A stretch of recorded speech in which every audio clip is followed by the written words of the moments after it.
Good afternoon, friends. Myself Jansai Kishore. Today I will teach in Standard 12, main book Flamingo, chapter number 5. The name of the chapter Indigo. In last lecture, I have completed page number 52, and on page number 53 only last paragraph left. So let's start from page number 53, last paragraph. During his long stay in Champaran, Gandhi kept a long distance watch on the ashram. तो यहाँ बात की है कि Gandhi ji long time तक चंपारण में रहे, यानी जब तक वो चंपारण में रहे फिर भी वो आश्रम का दूर से भी वॉच रखते थे, यानी दूर से भी ध्यान रखते थे। आश्रम में क्या हो रहा है क्या नहीं हो रहा है वो हर एक मैटर को क्या करते थे, ऑब्जर्व करते थे, ध्यान रखते थे दूर से भी। He sent regular instruction by mail and asked for financial accounts. वो रेगुलरली इंस्ट्रक्शन मेल थ्रू भेजते थे और हर बार फाइनेंशियल अकाउंट के बारे में क्या करते थे, जानते थे। Once he wrote to the resident that it was time to fill in the old latrine trenches and dig new ones, otherwise the old ones would begin to smell bad. तो एक बार उन्होंने लेटर में ये भी mention किया, वहाँ जो रहते थे यानी रेसिडेंस वालों को इन्फॉर्म किया कि भाई जो लेट्रिन ट्रेंचेस है वो जो ओल्ड है वो भी भर गए होंगे, हमें नए बनाने पड़ेंगे, वरना जो ओल्ड वन है यानी जो ओल्ड वाले है उसमें से क्या आएगी, बैड स्मेल आएगी। इन शॉर्ट वो ये भी ध्यान रखते थे कि अभी ये टाइम हो गया तो अभी ये करना पड़ेगा। यानी इन शॉर्ट वहाँ के जो लोग थे उनको पता था कि नहीं पता था वो पता नहीं है, लेकिन गांधी जी हर एक छोटे में छोटी चीज़ को क्या करते थे, ध्यान में रखते थे और उनको इन्फॉर्म करते थे और उनके इन्फॉर्मेशन के अकॉर्डिंग वहाँ के जो लोग हैं वो क्या करते थे, काम करते थे। तो यहाँ पर ये एक मैटर हमके बताकर ये बताया कि भाई गांधी जी को हर एक छोटे में छोटी जो मैटर होती थी वो भी याद रहती थी। उनका माइंड हर एक जगह क्या करता था, एक्टिवली चलता था। वरना समझ लो अभी right now he is in Champaran, तो चंपारण में दूसरे भी बहुत सारे प्रॉब्लम थे, तो ऐसा नहीं कि वही प्रॉब्लम उन्होंने अपने आप को बिजी कर दिया है। ओके, तो वहाँ पर जो काम था चंपारण में वो तो काम करते थे, लेकिन ऑलरेडी जो काम कर चुके हैं वहाँ पर क्या हो रहा है, जैसे आश्रम उन्होंने बनाया था, वहाँ बहुत सारे लोगों को हेल्प कर रहे थे, वहाँ बहुत सारे लोग रहते थे, तो उनको भी वो इंस्ट्रक्शन देते रहते थे कि अभी ये काम करने का टाइम आ गया, आप ये काम कर लो। ओके, तो इस तरह से वो मेल थ्रू हर एक चीज़ की इंस्ट्रक्शन देते रहते थे। दूसरा, फाइनेंशियल अकाउंट के बारे में भी क्या करते थे, वो माहिती रखते थे। और जैसे कि ये मेंशन किया कि भाई ये चीज़ हो गई है, अभी जो ओल्ड जो लेटरिन ट्रेंचेस है उसको ओल्ड वाले हैं वो फिलअप हो गए, भर गए हो गए, तो अभी क्या करें, नए बना दो, वरना जो ओल्ड है उसमें से बहुत ही बैड स्मेल आएगी। The Champaran episode was a turning point in Gandhi's life. तो ये जो चंपारण का एक एपिसोड था वो गांधी जी की लाइफ का एक टर्निंग पॉइंट था। What I did, he explained. तो वो जैसे अपने आप को पूछ रहे थे, बाकी सबको पूछ रहे थे कि भाई what I did, मैंने क्या किया। ही एक्सप्लेन, उन्होंने कहा कि was a very ordinary things, मैंने एक बहुत ही ऑर्डिनरी थिंग्स की है। I declare that the British could not order me about in my own country. Okay, तो उन्होंने कहा कि मैंने ओनली यही डिक्लेयर किया है कि जो ब्रिटिश है वो मुझे ऑर्डर नहीं दे सकते, okay, in on my country, मेरी ही कंट्री में रहकर वो मुझे ऑर्डर नहीं दे सकते। यानी उन्होंने बोला कि मैंने कुछ ज़्यादा नहीं किया है, मैंने ओनली यही उनको कहा कि भी वो मेरी कंट्री में रहकर मुझे ऑर्डर नहीं दे सकते, बस मैंने उतना ही किया है। यानी ये मैंने जो एक चीज़ की है that is a ordinary things, ये कोई एक्स्ट्रा ऑर्डिनरी थिंग्स नहीं है, मैंने एक नॉर्मल थिंग्स ही की है। But Champaran did not begin as an act of defiance, it grew out of an attempt to alleviate the distress of large number of poor peasants। तो ये जो चंपारण में जो चीज़ हुई तो उसकी इफ़ेक्ट ऐसा नहीं कि एक ही जगह होगी, लेकिन एक जगह जो हुआ उसकी इफ़ेक्ट पूरे इंडिया में, यानी जितने भी जो पुअर पीजेंट थे हर एक को कोई ना कोई प्रॉब्लम होगा। जैसे एक पीजेंट का यानी एक जगह, ये चंपारण में जितने भी पीजेंट थे उनका प्रॉब्लम सॉल्व हुआ, तो what the other peasant learn कि if we have problem, so if we inform the Gandhi, so definitely they also solve our problems. Okay, यानी जो पीजेंट थे वो सब इकट्ठा होने लगे, यूनिटी बनने लगी, जिसको जो प्रॉब्लम था अभी तक, जैसे कि यहाँ पर एक बड़ा एक इश्यू था उसका सॉल्यूशन आया, तो बाकी जो पीजेंट थे उनको भी लगा कि भाई हमारे पास एक होप है, हम भी उनको बोल सकते हैं, वो हमारा भी प्रॉब्लम सॉल्व करेंगे। तो ऑटोमेटिकली बहुत सारे जो पीजेंट थे, जो पुअर पीजेंट थे, तो उनकी एक जैसे को यूनिटी बनी, वो लोग गांधी जी को मिले और उनके जो प्रॉब्लम थे वो बताने लगे और धीरे धीरे उनके भी प्रॉब्लम क्या होते गए, सॉल्व होते गए। ओके, और जहाँ पर अभी एक जगह ये प्रॉब्लम हुआ तो यहाँ पर जैसे गांधी जी ने ये अप्लाई करके जैसे उन्होंने ये सॉल्यूशन किया, तो दूसरी जगह भी होगा कि भाई इस तरह से ब्रिटिशर से हैरेसमेंट हो रहा है, तो वो भी गांधी जी को बताएंगे। गांधी जी जैसे उसमें आएंगे तो ब्रिटिशर को पता चल जाएगा भाई वहाँ पर इंसान ने ये किया है तो यहाँ पर भी होगा, यानी ऑटोमेटिकली वो क्या हो जाएगा, वहाँ से निकल जाएंगे। इन शॉर्ट ऑटोमेटिकली ये जो पुअर जो पीजेंट है उनका जो प्रॉब्लम है वो क्या हो जाएगा, सॉल्व हो जाएगा। This was the typical Gandhi pattern, his politics were intertwine with the practical. तो ये जो एक थे गांधी जी टिपिकल पैटर्न थी कि वो पॉलिटिक्स में थे लेकिन वो बहुत ही प्रैक्टिकल थे। ओके, पॉलिटिक्स में थे लेकिन बहुत ही कैसे थे, प्रैक्टिकल थे। Day to day problems of millions, वो बहुत सारे लोगों के डे टू डे जो प्रॉब्लम्स है उसको सॉल्यूशन देते थे। हर एक इंसान के में अंदर यानी मन में कोई ना कोई प्रॉब्लम होता ही है, तो उसका किस तरह से सॉर्ट आउट करना है, किस तरह से उसका सॉल्यूशन लाना है, तो हर एक लोगों को ये आता नहीं है। तो वो जैसे ही वो अपना प्रॉब्लम गांधी जी को बताते थे तो उसका कुछ ना कुछ वो क्या करते थे, सॉल्यूशन लाते थे। His was not a loyalty to abstraction, it was loyalty to living human beings. तो ये जो लॉयल्टी है वो कोई एब्स्ट्रैक्शन यानी अलग करने के लिए, लेकिन हर एक को साथ में रहने की, ह्यूमन बींग्स है, हमें हर एक को साथ में रहना चाहिए, यूनिटी बना के रहनी चाहिए। तो वो सबको क्या करते थे, सिखाते थे। इन इवनिंग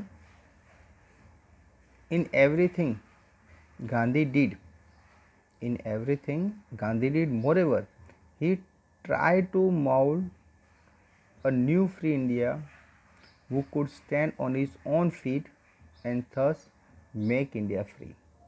तो सब कुछ गांधी जी ने किया, उसके साथ अलावा उन्होंने ये भी ट्राई किया कि ये जो इंडिया है वो फ्री बने और यहाँ के जो लोग हैं वो अपने पैर पर खड़े रहे, इंडिया को भी अपने पैर पर खड़ा रखे। इन शॉर्ट ये जो ब्रिटिशर थे वो यहाँ से चले जाए। ओके, तो ब्रिटिशर को निकालने के लिए भी गांधी जी ने बहुत सारे काम किए, अलग अलग जगह पे अलग अलग मूवमेंट की, कितनी बार वो जेल में गए, लेकिन फिर भी वो हिम्मत नहीं हारे और उन्होंने अपना जो काम था, लोगों की हेल्प करना, लोगों की प्रॉब्लम को समझना और उसका सॉल्यूशन लाना, ये उन्होंने ऑलवेज जारी रखा। Early in the Champaran action Charles Freer Andrews. तो ये जो चंपारण एक्शन हुआ उससे पहले ये Charles Freer Andrews, the English pacifist who had become a devotees follower of Mahatma. तो एक ये इंग्लिश स्पेसिफिक था कि वो गांधी जी का डेवोटीज यानी प्रशंसा करने वाला एक फॉलोवर था। ओके, तो वो गांधी जी का एक डिसिपल बना। Come to bid goodbye farewell before going to tour of duty to the Fiji islands. तो वो जब फिजी आइलैंड जा रहा था तो गांधी जी को मिलने आया, फेयरवेल यानी गुड बाय करने आया, क्योंकि बहुत टाइम से वो गांधी जी के साथ था, लेकिन अभी जैसे उनको गांधी जी से अलग होना था तो गांधी जी को गुड बाय करने के लिए आया। Gandhi जी's lawyer friend thought it would be good idea for Andrew to stay in a Champaran and help them। Gandhi ji के जो लॉयल फ्रेंड्स थे, उन्होंने अपनी आइडिया, अपनी थॉट गांधी जी को बताया कि भाई ये जो एंड्रू है, अगर वो चंपारण में रहता है तो हमारे लिए अच्छा है, वो हमें हेल्पफुल होगा, वो हमें किसी न किसी तरीके से क्या होगा, हेल्पफुल होगा। तो इस तरह से गांधी जी को ये लॉयर ने बताया। Andrew was willing if Gandhi ji agreed, और जो एंड्रू था वो पहले से उसने डिसाइड किया था कि अगर गांधी जी इस तरह से कहते हैं तो डेफिनेटली आई विल स्टे, अगर गांधी जी ऐसा कहते हैं तो मैं यहाँ पर रुकने के लिए रेडी हूँ। बट गांधी वॉज वेरमेंटली अपोज्ड, लेकिन गांधी जी पहले से ये बात को अपोज करते थे। क्यों? कि ही से उन्होंने कहा कि you think that in this unequal fight it would be helpful if we have an English man on our side. तो ये जो अनइक्वल फाइट हो रही है इंडियन और ब्रिटिशर के बीच में, तो उसमें आप क्या सोचते हो कि ये जो इंग्लिश मैन है वो हमारी साइड में रहकर हमें हेल्प करेगा? ओके, क्योंकि किसी के माइंड में क्या चल रहा है कोई जानता नहीं है। हम सोच रहे कि ये हमारे लिए अच्छा करेगा, लेकिन उसका ऑपोजिट भी हो सकता है। यानी गांधी जी ये बात को बहुत ही अच्छी तरह से जानते थे, तो उन्होंने डायरेक्ट जो लॉयर थे उनको बताया कि आप क्या सोचते हो कि ये इंसान है जो एक ब्रिटिशर है, ओके, इंग्लिश मैन है, वो हमारी साइड में रहकर क्या हमें हेल्प करेगा? This shows the weakness of our heart. ये क्या बता रहा है कि हम किसी और पे हेल्प की एक्सपेक्ट कर रहे हैं, that means we are weak, हमारे मन में वीकनेस है, ये बता रहा है। हम अगर किसी और को यहाँ पर रखकर हम उसकी हेल्प की एक्सपेक्ट कर रहे हैं तो उसका मीनिंग क्या हुआ कि we are feeling that we are weak and we are expecting some other people's help. The cause it just and you must rely upon yourself to win the battle। तो हमें ये बैटल है, हमारी life की जो battle है वो किसी और पे डिपेंडेंट रहकर नहीं लड़नी है। हमें अपने आप को इतना स्ट्रॉन्ग करना है, हमें अपने आप में करेज इकट्ठा करना है, करेज भरना है कि हमें खुद की जो बैटल है वो हमें खुद लड़नी है। किसी और पर डिपेंडेंट रहकर हमें ये फाइट लड़नी नहीं। यानी गांधी जी ने क्लियर बोल दिया कि भाई ये आपकी बैटल है, ओके, तो वो आपको लड़नी है। कोई और इंसान पे आप ट्रस्ट रखकर आप खुद की बैटल उनसे लड़वाओगे तो that is not possible. You should not seek a prop in mister Andrew because he happen to be an English man.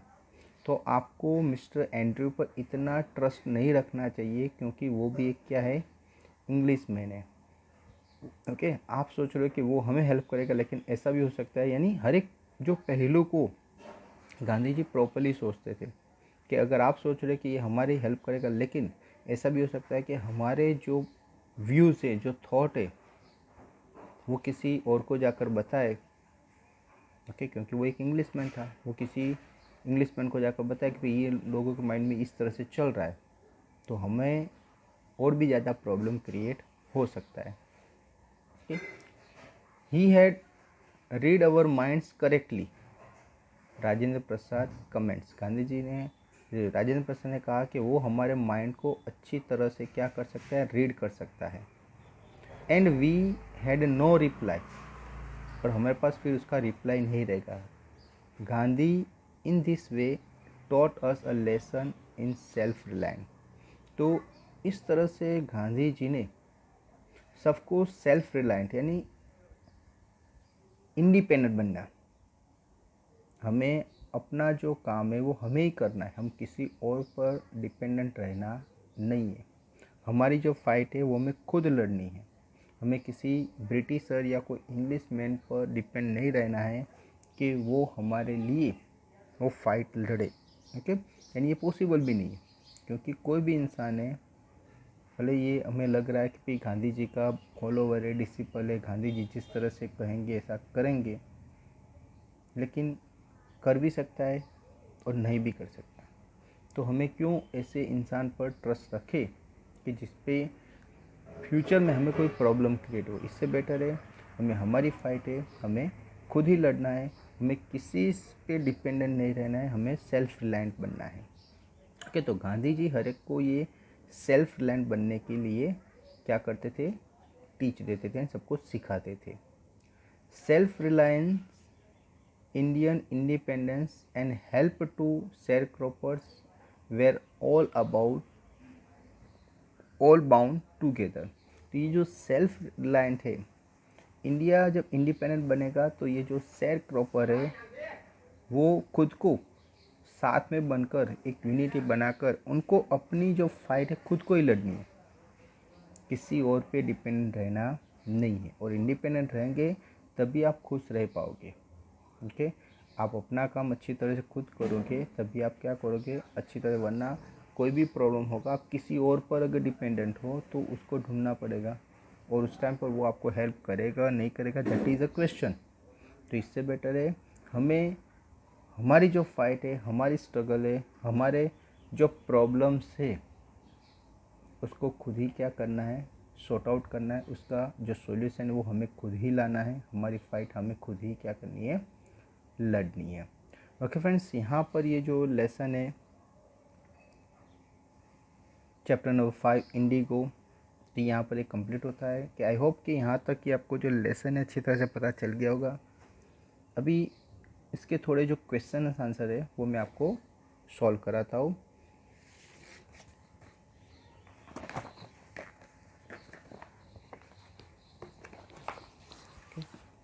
तो जो हमारा फर्स्ट क्वेश्चन है कि why is Rajkumar Shukla described as a being resolute. तो Rajkumar Shukla was an illiterate sharecropper from Champaran, Bihar.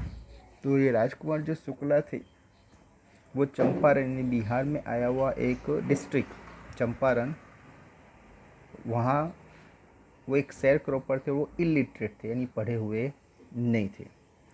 He was told that, उनको कहा गया कि Gandhi was a person who could help people like him. उनको किसी ने कहा कि भाई जो गांधी है वो हम जैसे लोगों को क्या करेंगे, हेल्प करेंगे। Okay, so he came to take Gandhi with him to Bihar. इसीलिए वो गांधी को अपने साथ बिहार में ले जाना चाहते थे। Gandhi informed him that he had prior engagement to Kanpur and other part of India. तो गांधी जी ने बताया कि भाई उन्होंने ऑलरेडी पहले से बहुत सारी एंगेजमेंट है, उन्होंने ऑलरेडी कानपुर जाने का बोल दिया है। दूसरा, इंडिया के बहुत से पार्ट ऐसे जहाँ पर उन्होंने प्रॉमिस किया है कि वो वहाँ पर जाएंगे, यानी वो उन्होंने जो एक बार पहले ऑलरेडी जो शेड्यूल बना है उसको पहले फिलअप करना पड़ेगा, उसको पहले वहाँ पर जाना पड़ेगा, और तभी उसके बाद जब वो फ्री होंगे तभी वो उनके साथ जा सकते हैं। Okay, but he follow Gandhi with sheer determination and willpower and only went home when Gandhi assured him that he would be on the particular date in Kolkata and he could take him from there to Champaran। तो ये जो शुक्ला था लेकिन अपनी साथ गांधी को ले जाने में उसको बहुत ही जल्दी थी और एक किन इंटेंसिटी थी कि भाई उनको गांधी जी को किसी न किसी भी तरीके से चंपारण ले जाओ, वहाँ का जो प्रॉब्लम है शेरक्रोपा का उनको बताओ। तो गांधी जी ने जब ये कहा तब भी वो उनके साथ ही रहता है। गांधी जी सब घूमते रहे, उनको जहाँ जहाँ जाना था वो भी उनके साथ जाता गया। अलग अलग जगह में जाने के बाद गांधी जी जब वो फिर आश्रम में आए तो ये भी आश्रम में आ गया। कुछ वीक तक वो आश्रम में रुका।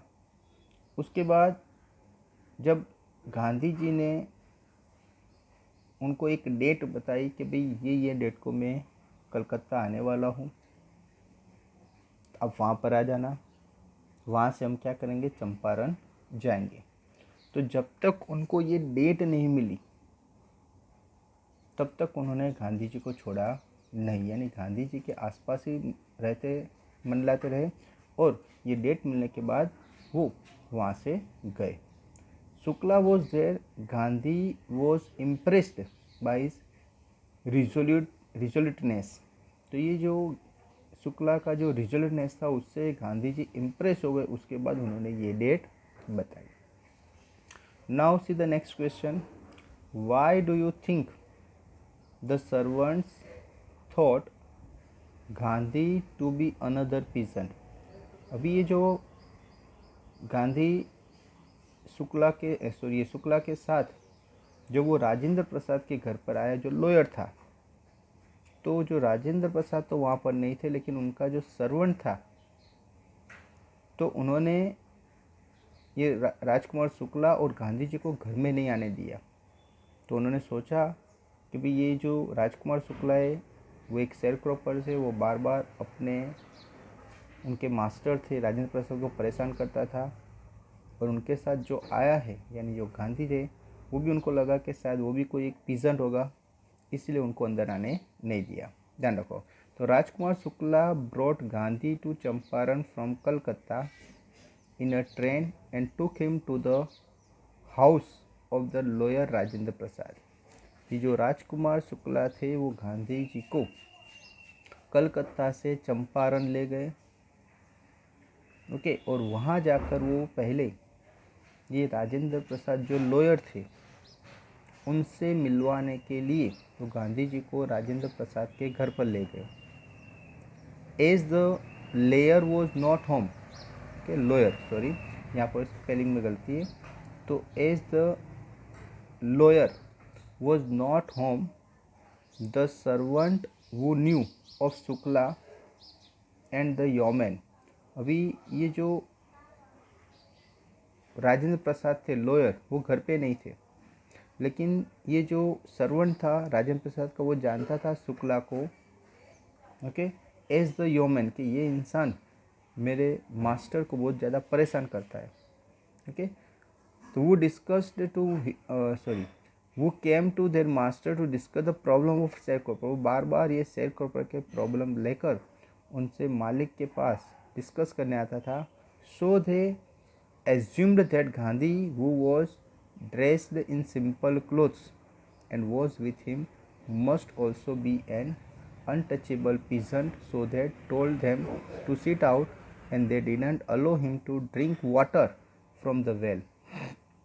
तो उन्होंने सोचा कि भाई हर बार ये कोई ना कोई शेयर क्रॉपर का प्रॉब्लम लेकर यहाँ पर आता है, तो आज भी वो आया है तो शायद यही प्रॉब्लम होगा।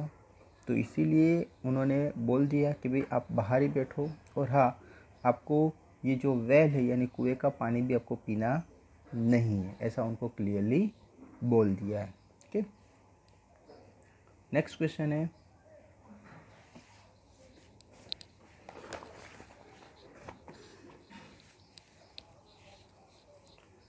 Can you mention the intents which link to Gandhi's idea of Satyagraha and non-violence। तो ये जो गांधी जी की एक आइडिया थी कि सत्याग्रह करते थे और वो नॉन वायलेंस से रहते थे, तो क्या ये आइडिया आपको पसंद है? तो Gandhi was a man of truth and non violence. Gandhi एक ऐसे इंसान थे जो ट्रुथ में बिलीव करते थे और नॉन वायलेंस में मानते थे। And this can be seen in all his movement, और यही चीज़ उनकी मूवमेंट में लिखती थी। He made efforts to learn the complete truth about the injustice done to the sharecropper peasant in Champaran. तो उन्होंने देखा कि भी ये जो चंपारण में जितने भी पीजेंट है उनके साथ क्या हो रहा है, इनजस्टिस हो रहा है। ये जो ब्रिटिशर है उनको अलग अलग तरीके से उनको परेशान कर रहे हैं।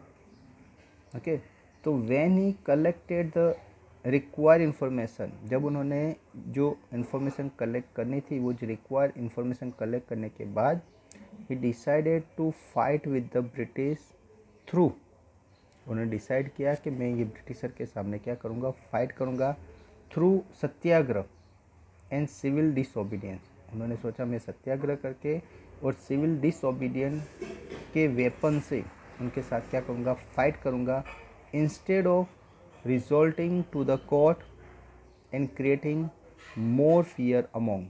तो मैं कोर्ट में नहीं जाऊँगा और ये यहाँ के लोग हैं उनको ज़्यादा, जैसे ये लोग ऑलरेडी डरे हुए थे तो कोर्ट में जाकर उसको ज़्यादा डराना नहीं है, तो मैं कोर्ट में नहीं जाते, मैं सत्याग्रह करके और सिविल डिसोबीडियंट करके उनके साथ क्या करूँगा, फाइट करूँगा।